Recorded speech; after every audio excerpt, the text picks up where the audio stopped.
एका ताईची कमेंट आलेली, आता तुरीचं सीझन सुरू आहे, कचोरी बनवून दाखवा.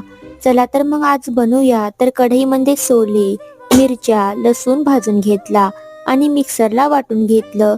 त्याच कढईमध्ये तेल, जिरे तडतडली की धने, कांदा, उकळलेला आलू, वाटलेलं वाटण टाकून परतून घेतलं.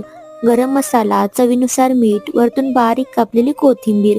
कचोरीसाठी लागणारं सारण तयार आहे. मैद्यामध्ये मीठ, ओवा, तेल, थोडं थोडं पाणी टाकून घटसर मळून घेतलं. सारण थंड झालं की बॉल बनवून घेतले. पोलपाटावर थोडं लाटून घेतलं.